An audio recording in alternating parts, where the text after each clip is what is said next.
So how many here have seen American Ninja Warrior? Oh. Yes, that's so exciting. Okay, so for those of you who have never seen it, it is an obstacle course. They have the qualifying run in cities all around the country, what about six to eight cities around the country. If you get through the obstacle, and if you get the obstacle, the qualifying run, then you go to the finals of that city. And if you get the obstacle there, then you go to Las Vegas, and then they have 4 different obstacle courses in Las Vegas. Now, what's really cool about this show is there's not an automatic winner. So this year was the 7th season. And up until now, they've had 6 seasons with no winner. No one's ever gotten past the 3rd obstacle course in Las Vegas. But then this past last Monday, we had 2 winners who made it through the 3rd obstacle course. The 4th obstacle course, they both made it. And I'll talk about it more, but one really cool thing is the guy who actually won was already going to be featured in a Science of Mind magazine article this November. So, and it was funny because they said, how did you get up that 70-foot rope at the very end? He said, I had nothing left. I was just praying, this rope and I are one. This rope and I are one. So, I am inspired by American Ninja Warrior for so many reasons, but I think it mirrors as a great metaphor for our spiritual path. The first thing that garnered my attention, and which I've mentioned here before in past talks, is that what I noticed when we watched it is you root for everyone. That if you're watching most sporting events, there's a winner and then there's a loser, and you're rooting for one side to beat the other side. In this, you want everyone to win, and everybody is rooting for each other. That there's no one who's saying, like, don't make it! You know? And it feels so good to watch a show where you're for everyone. No one's you're not saying, oh, they're better than you're not picking favorites. You might have people you're attracted to more, but you want everyone, because it's so hard. So for me, what is the metaphor? For me, getting to the top of Mount Midoriyama is enlightenment. There's a obstacle course to get to Mount Midoriyama, and it's a hard obstacle course. It's hard for all of us. So we have, there's people have made different metaphors of why we're on this planet. It's a school. We're here to learn lessons. We're given tests. And then other people say it's a playground. It's here. Let's enjoy and have fun and to lighten up, to not be so serious at school. So we have recess, or the whole thing's a playground. But what I like about this path is that the obstacle course is it's both. It's both fun, that people wouldn't do it if there wasn't joy in it, but it's also really, really hard, and it's painful, and it's heartbreaking at times. People just falling and collapsing, weeping, because the people who are doing these obstacle courses, especially after their first time, sometimes they have walk-ons, but if it's more than their first time, it's affected their family, it's affected their job, they put tons of money into it, and you have 3 minutes, or whatever the minutes on the clock are, to get through this obstacle course, and you can do an obstacle that you've done 1,000 times that year before, but right when it counts, you fall, and you're done, you're out. You don't get a second try. And you gotta wait a whole nother year. Do you bring your family through that again? Do you put your money invested in it again? I mean, this is, so people just get devastated by a fall. Just one little mistake, and it's over for that year. So for me, the spiritual journey, we have this idea, I think sometimes, that our spiritual journey is supposed to be easy, because we know that God is infinite, oceanic love, peace, harmony, abundance, creativity, beauty, joy, and that all we have to do, the simple task is just to move ourselves into alignment with that isness, that always already infinite nature, and our life will just flow. And so what's interesting about that, and I remember this being a real challenge with me when I first became a minister, and I started putting it on the minister's listserv, because it was provoking me, so I thought I'd provoke everybody else. Which is, okay, well, if it's that simple, how come we don't have more enlightened people? There's so many people who are ministers in New Thought, who have been ministers for this teaching, New Thought philosophy has been around since the mid-1800s. But people on the spiritual path now, I mean, it's everywhere. Workshops, seminars, classes, everything. And I'm like, well, how come there's still so few people that we look to? There's a lot of people, I don't know if you've heard of Amma. They go to Amma. They really like Reverend Michael Beckwith. There's certain people that people pick out. But with the amount, thousands upon, I would say hundreds of thousands of people in the world who are doing serious spiritual work, how come more of us are not enlightened? And it's because these obstacles are so hard, and we sometimes forget to talk about how hard that journey is. That we have, and those obstacles will look different for everybody. But in the Hindu tradition, they call it karmic desires. So one of the things that they say pull us back, I'm not advocating for or against a belief in reincarnation, but just stating what the Hindus believe, that once you die, you spend a little bit of time in heaven if you've done well here, but then you come back to finish. Well, what do you have to finish? Why would you want to come back if heaven is so great? People want to come back. I don't know if you've read those near-death experiences where people have had this glorious experience on the other side, and then they're given their choice, and they're like, I love it here, but I want to go back. That we want to be here. Why? Because there's still stuff we have to work out. There's relationships we have to work out. There's old habit patterns, problems, and challenges that we feel like we just have to finish and complete. And so as much as we want to be fully enlightened, there's all these other things that we also want that keep us here, that keep us locked in this world. So to then, just to even say, I want to get to be totally free of that just making that decision in of itself is huge. That often I find people on the spiritual journey, their biggest desire, the highest goal that they have is not to reach Mount Midoriyama. It's to just do a few obstacles so I can get comfortable and really master these. And so I can have a nice home and a nice family and a nice relationships. And if I keep doing it, I can just keep this nice life. And people do have that. And there's nothing wrong with that. But that's a deep need. Like, I don't want to push myself beyond just having my basic needs met, or maybe a little higher than my basic needs, to have a fulfilling life. And push me a little bit further, and I'm going to start getting uncomfortable. No, I want to be on this earth with my world the way I like it, the way I want it. But then there's some of us on the spiritual journey saying, no, I want the whole thing. I want to get up to Mount Midoriyama. Julian has worked very hard on me to be able to say that correctly. Mount Midoriyama is a made-up place. It's the Thank you for that. It's the place that they call the final, on the fourth obstacle of American Ninja Warrior, Mount Midoriyama. I'm so sorry. And they say it so much, I forget. So you had the final obstacle is you have to climb a 70-foot rope freestyle and hit the button under 30 seconds. And when you've gotten to that top, under 30 seconds, yeah. The first guy who did it in less than a second. So he did it 29 and 30 seconds. So he had, not even 30 seconds. He did it in 29 seconds and then point, something. So barely made it. Then the other guy did it in 26 seconds, and he's the one who won $1 million just by 3 seconds. So spirituality, and I think I'm going to start, because I notice that every Sunday this comes up, and I don't talk about it in terms of a model. So I think I'm just going to use this as a basic model. And I mentioned it before, but I think it's important on all aspects of spirituality. The spiritual journey is basically about two things. Ascension, which is climbing to the top, becoming fully enlightened and awakened.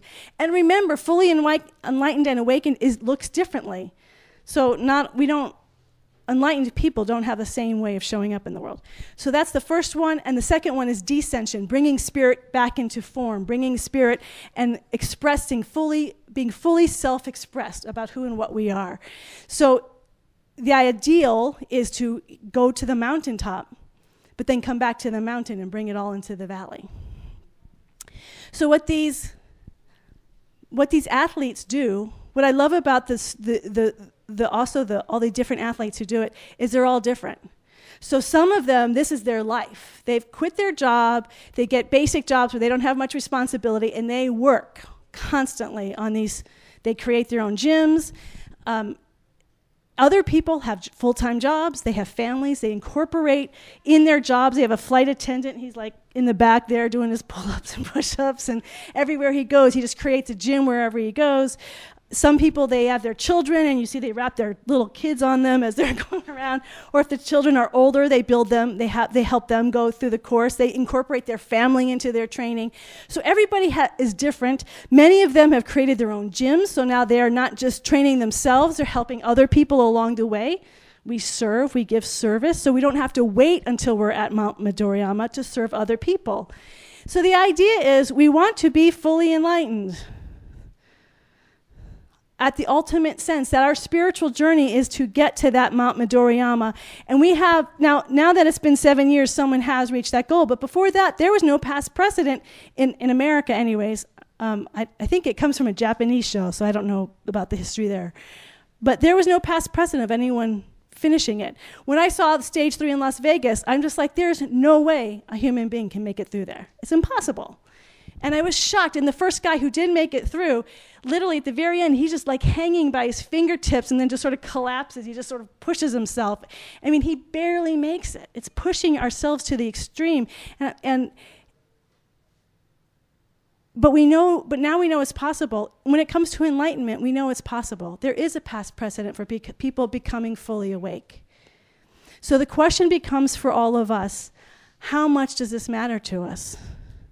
When I watch that show and I see people's passion and commitment, I look at myself and say, how passionate and committed am I to my goal? Am I completely 100% invested? Do I incorporate my life, my family life, every aspect of my being into becoming fully awake?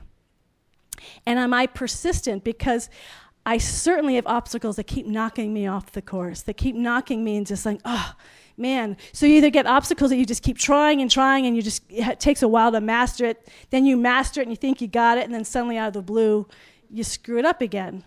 Or, and this is what they also do, this is why I thought no one would ever win, is they always change it. So the athletes will spend a year working on whatever the obstacle that they missed and all the obstacles they know about, but then they'll throw in a whole nother obstacle that nobody knows and no one's trained for. I'm like, how's anyone ever going to win this thing? But they do. They learn to adapt to even new obstacles. But that's our journey, that sometimes we have obstacles we don't even know about. They just come and blindside us, and we get knocked out. Are we willing to get up and try all over again? They had to start back from the beginning. There was a guy who 1 year, he made it further than anyone else. The following year, he went out in the first round or the second round, which was like devastating. He was ready to win the whole thing, and he's just suddenly out. One thing, and he's out. Are you willing to get up and try again? And I mean this to you, and I mean this to us. How important is this? How much do we persevere? How much do we show up in our own journey when the things knock us off? Do we just start blaming the world, or we just start feeling like this is impossible? Or do we start realizing, for some of us, maybe I don't really want this. Maybe it's just too hard to want this, to want to be fully enlightened. It's just not worth all the effort, and I just want my comfortable life, darn it. So that, to me, why I watch that show is not about, am I going to someday do American Ninja Warrior? Every week I watch it as a mirror to me and to my commitment, and how willing am I to strive for enlightenment. What I love is the two guys who made it to the top have approached it from two totally different ways. So the first guy who gets to the top, Jeff, I forgot his last name, I think it's Jeff Hunter. Jeff Hunter, I think. He works full time, he's a cameraman, he works these long hours on all these sports shows. He's married, he has 2 little kids, he incorporates them into his training. The other guy, he said he's never lived off of more than $10,000 in his life, a year. He works as a busboy during the really hot months because he can't rock climb, but he's a professional rock climber. So he's rock climbing and he's outdoors all of the time. And once he did American Ninja Warrior the first time, the bug got him, so he really started training. So it became his life. So you have one guy who's has nothing. He's a girlfriend, but he's no responsibilities to anyone else. And he lives a very free life under $10,000. The other guy has a full-time job, nice life, wife, 2 kids, and they both win. They both get to the top. And I think that's so important to us, because I think one of the things we can tell ourselves is that there's a reason why. There's something in my external life that is blocking me, that is too big for me to make it to Mount Midoriyama. Two of our main models are Jesus and Buddha, who are both left their families and basically led a monastic life. And so we can say, well, the monastics, of course, they're going to make it. But there's people who are householders who are enlightened. Lahiri Mahasaya, for any of you know Paramahansa Yogananda, he's the one who brought Kriya into the world through Babaji. But he was an enlightened master in India in the 1800s. He had a full-time job, married with 5 kids in his home. And yet he would vibrate his whole house to another vibrational frequency. And he tutored kids on his free time. This is an enlightened master. He was fully engaged in the world, and yet he was completely enlightened and would just sit in these blissed out states. And he had all these students, which is why so many of us know Kriya Yoga today, because he had so many students. There is no reason in our life. Our life circumstances are not the reason why we're not reaching Mount Midoriyama. What might be the reasons? Beliefs. Do we even think it's possible? I have a good friend who says, she says it to all the time, and she says, I'm so far behind, it'll be lifetimes before I'm enlightened. And I'm like, don't say that. But I think if you really believe that, that's exactly what's going to happen. The question is how much do you want it? And it's to me, if you want it, then you're going to start seeing it's possible. You're going to start seeing other people who are just like you, who've been able to do it, no matter what your external circumstances. If you make that decision, this is what you want. So that ultimately is the reason why most of us aren't becoming, I don't think, fully enlightened, because I think deep down there's a belief that it's not possible. And I love what's his name? Les Brown, he's a motivational speaker. Anyone ever heard of him? He has that famous quote, shoot for the moon, and if worse, you miss it, you fall into the stars. Shoot high.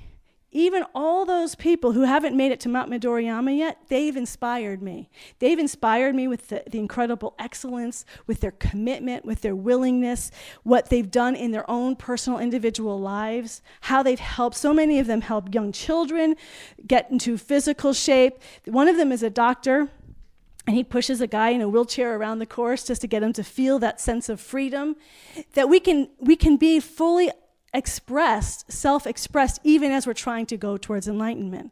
We want to create a world that works for everyone, so we want to participate in creating a better world out here, but at the same time, let's not lose our goal of total enlightenment. Because my experience is, as much as we make everything perfect out here, we're still in a world of duality.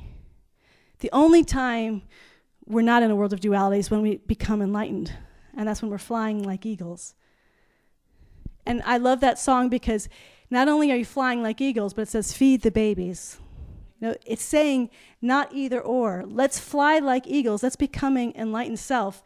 And at the same time, let's be of service to the people around us. What I love about the guy who won was that he didn't fly by himself. He was part of, and I've said this, I got really excited about them last year. There was a group called the Wolfpack. And they all train together, and they all cheer each other on. Everyone cheers everyone on, but they train. They're like teams are beginning to form of everybody helping and supporting one another.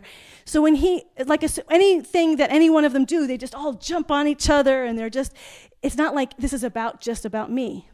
That the person who won is the person who had an incredible amount of support. And for me, that's what spiritual community is about. That Plotinus calls the journey of enlightenment as of the flight of the alone to the alone. That ultimately we can make this journey only by ourselves. Jack can become enlightened, and I can benefit from that, but ultimately I have to make that journey myself. I have to go through my own obstacles and go through my own journey. So everyone here has your own journey, but everyone else has your back too.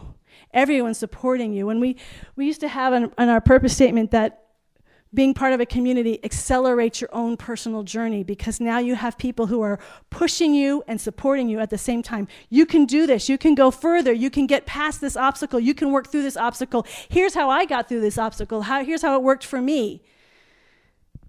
And when you're falling on your face just crying because you just failed again, or this obstacle just slammed you to the floor, your community's there to pick you up.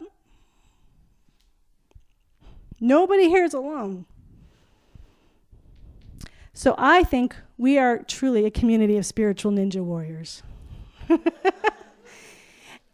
Because I think we are drawn to places and communities that we vibrate and resonate with in terms of what our own deepest longings are. And I don't believe you'd be sitting here today if your deepest longing was simply to use spiritual laws to manifest a life that made you comfortable. Because that's not what we talk about and do in our classes. We talk about waking up, about becoming more than we possibly thought we could ever imagine, about going far beyond the borders of what our body-mind is limited to. And while we're on this journey, we start meeting amazing people along the way, not only in this community, but in other communities.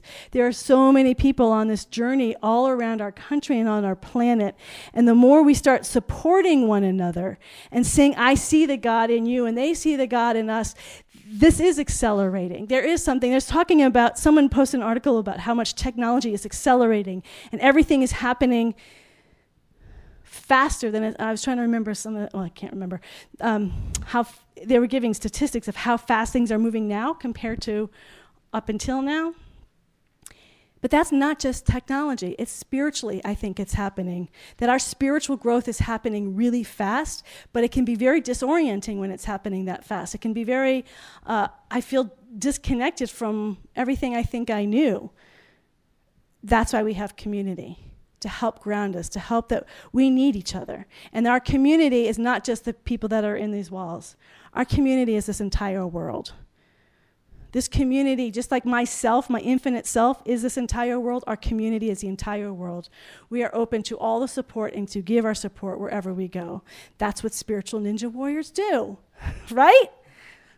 So I have no invitation other than just to keep being with that. We taught the theme I was thinking about, because what the theme was practical spirituality. And up until now, we've been talking about spirituality and using it to grow us in our relationships and money, just becoming more aware of the presence within when we're eating and our jobs and our relationships, bringing that in. But the highest form is to become fully enlightened. And I thought, well, is that practical? Is becoming fully enlightened practical? Practical is about everyday experience. Are these American Ninja Warriors, is it practical that they are spending all their time and money and all their free time when they have it trying to get to this goal? Except for my little foray into the theater, all my jobs have been service-oriented. And I know many of you have the same thing. So working in a nursing home, working with juvenile delinquents for 2 years, working in a psychiatric hospital for 4 years. And I remember having this thought when I was working in the psychiatric hospital. I thought, what if everybody was healed? What would I do with my life?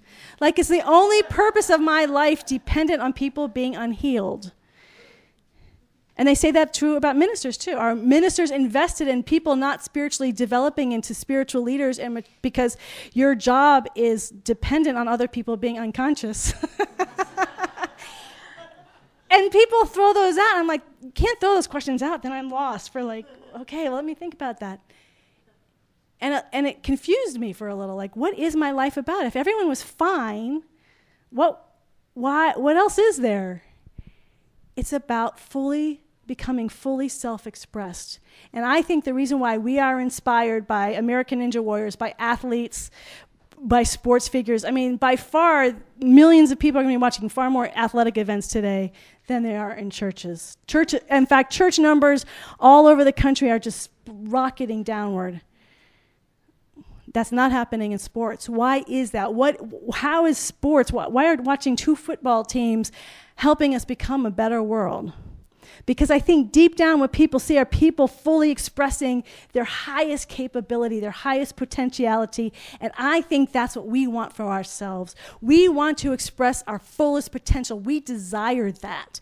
And we don't want to leave, I think it's Browning who said, the worst thing you can do is die with your song left inside. You know, we have this song, this purpose that we're here that is aching to get out. And when we are striving for ascension, it's exactly what Patty said. It's in that striving we start fully expressing our highest potential. We start and we give back while we're doing it. All these American Ninja Warriors are giving back, whether it's to their family, to their community, to their friends. They are giving back because they can't help it. It's just part of the process that when you start waking up, you want to start giving it to everybody else. When you start fully self-expressing yourself, it becomes a gift to everyone that's around you. Everyone who knows an American Ninja Warrior, they come out in full support. They're excited. They don't feel like, oh man, they've ruined my life with their passion. We're drawn to people with passion. I just read this great quote. There's so many quotes on Facebook, and this one is the one that stuck out. Was I don't remember who said it, but we're far more interested in someone who's passionate, one person who's passionate, than 100 people who are merely interested.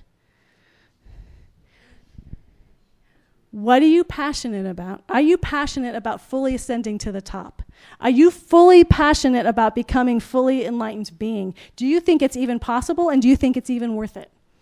Those are questions. I'm not saying I know what the answers are for myself, but those are questions you need to ask if you're on the spiritual journey. Does this even matter to me, and how much does it matter to me?